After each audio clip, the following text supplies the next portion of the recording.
Hey guys, welcome to Creepypasta Storytime. I'm Gilloboijr Jr. and welcome to Mr. Ghost, written by Head of Spectre. Hope you enjoy. In the spring of 1953, when I was 9 years old, I saw my brother die. I'll remember that day for the rest of my life. The memory has never left me, and it never will. Part of it is the trauma, the slow, insidious realization that he was gone. But that crept into my life afterwards. But there is more to it that I don't talk about. I've held on to it for years, and I don't want to hold on to it any longer. It was 10th of April, school had just finished, and Charlie and I were walking home like we always did. Those were good times. Mum always had a snack waiting for us when we got home. Good old cookies and milk. Charlie was the kind of kid with a smile that could light up any room. He was a year above me, but he seemed to be full of a lot more energy than I could have ever mustered. Outside we'd play superheroes, like the ones in the comic books. He was always Captain America, and I was always Bucky Barnes. With wild ginger hair, freckles and sparkling green eyes. He didn't look like much of a superhero, but he sure knew how to play the part. After our snack, he'd grab up the garbage can lid, and I'd lift up my BB gun, and we'd go out to fight the bad guys in the front garden. We'd been hoping to play like that when we got home, and Charlie was ahead of me, looking back and yelling for me to keep up. "Come on, Felix, Mum's waiting." I remember the smile on his face. I remember seeing that green 1953 Chevy Corvette around the corner behind him as it came barreling down the road. For a moment, I didn't think much of it. Why should I have? The Corvette should have passed us by with no issue. Sure, he was going a little fast, but there should have been nothing to worry about. Charlie turned to look as he heard the scream of rubber and asphalt. I can only imagine he was admiring the Corvette. We used to think they were the coolest cars. When I heard the bang of the tyre, I didn't know what it was at first. The plume of debris was a little shocking, and it distracted me long enough to realise that the Corvette was headed our way. I caught a glimpse of the driver's face, which had frozen into a panicked look as he regained control of his car. Charlie didn't even have time to move. The Corvette bumped the curb, hitting him head on. He was thrown back like a toy. The Corvette went over the sidewalk and down into the shallow ditch beside us, burying him beneath it. I felt nothing but the wind as it sailed past me, and heard nothing but the scrape of metal. Tossing my backpack to the ground, I ran towards the wreckage to tend to my brother. I could still see his face, contorted into some sort of mask of agony. The Corvette was crushing his lower half, and you could tell he was in pain from his screams. Those screams that still haunt me today. I was unable to speak. His pained howls made speaking almost useless. I stole a glance inside the sports Corvette. The windshield was cracked, and I saw blood. The driver wouldn't be helping us anytime soon. "Felix!" I could hear his voice, fragile and pained. "Help, please!" The tears streamed down his cheeks. I didn't want to leave him, but I knew there was no choice. I ran back up to the side of the road and looked for a passing car. Somebody to help us. Anybody. Only moments ago, there had been other cars on the street, but now everybody was gone. The world seemed dimmer. The sunlight seemed to be cutting through a thick fog that had not been there before. There was no sound other than Charlie's screams, which quickly subsided into whimpers. I looked around frantically. In the distance, I could see a figure in the fog. I waved to him and yelled, "Hey mister, we need help, please!" The figure in the distance didn't come any faster. I called out to him again, waving my arms to grab his attention. "Sir, please come fast, we need help!" I looked at Charlie. He was so horribly pale, his hands on the grille of the crashed Corvette that had pinned him down. From behind me, I heard a high, squeaky voice. "Well, ain't that a bit of a predicament?" I jumped and looked in the direction of the voice. It was the man from the distance. How had he gotten here so fast just by walking? Had he run towards us when I wasn't looking? He was dressed in all black, a heavy black coat, a black fedora, and black leather gloves.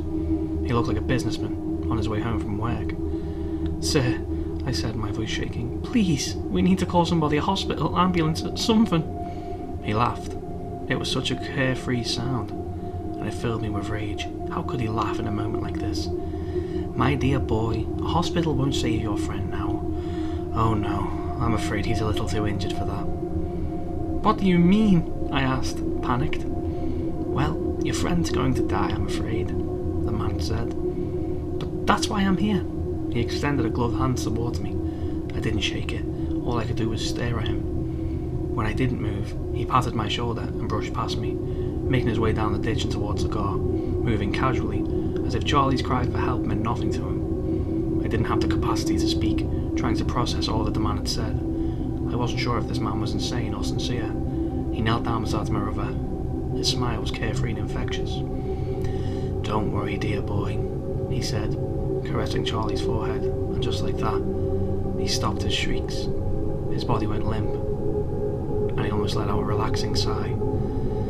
There, let's get you out of this awful place. The man grabbed Charlie by his arms and gave him a sharp pull. I opened my mouth to protest, but before I could say a word, the deed was done. Charlie had been pulled out from the car in one piece and was standing there, like nothing had happened.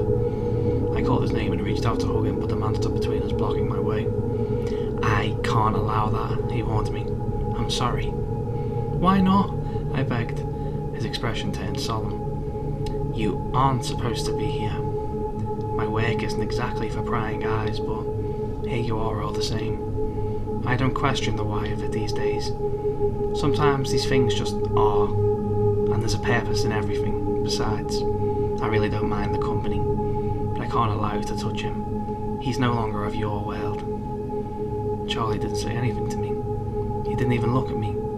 His eyes became dead. They had an ignorant look to them. The man brushed past me and opened the door of the fallen car.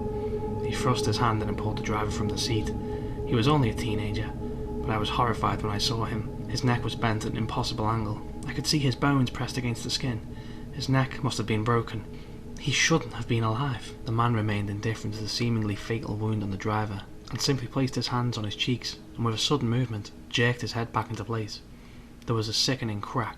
All better, he said sweetly as he looked at me. What happens to me? I asked. He'd said that Charlie was going to die, and the driver was clearly dead too. But then, if I was seeing him, was I also dead?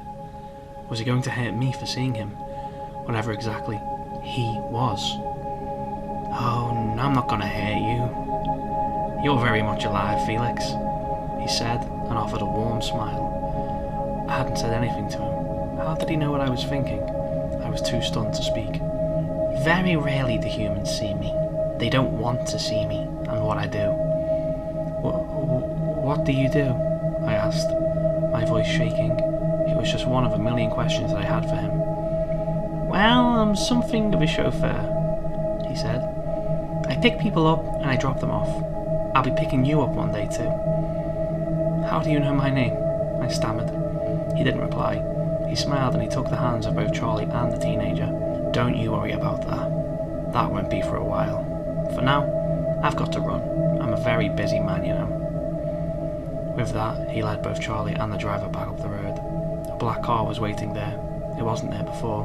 An older model of car, that later in life I'd recognise it as a 1935 Duesenberg convertible. He put Charlie and the driver into the back seat before climbing behind the wheel.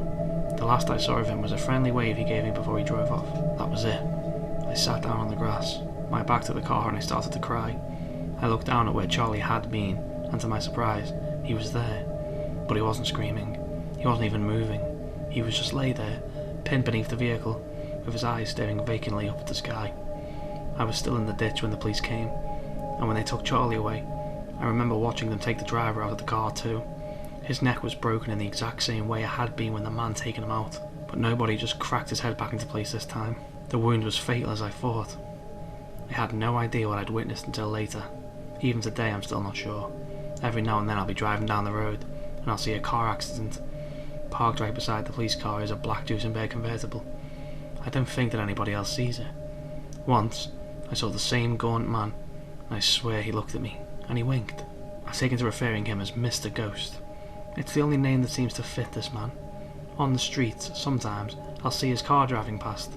Mr. Ghost's car. I assume on his way to another business. People are always dying, you know. I've learned a lot about the world that day. Maybe more than most people know.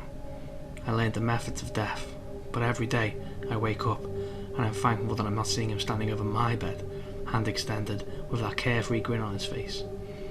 I know that it's going to happen to me one day, and I just hope I'm ready when it does. And that's the story for you guys. I hope you enjoyed it. My name's Gilloboijr Jr. I'll catch you later. Have a good day. Bye bye.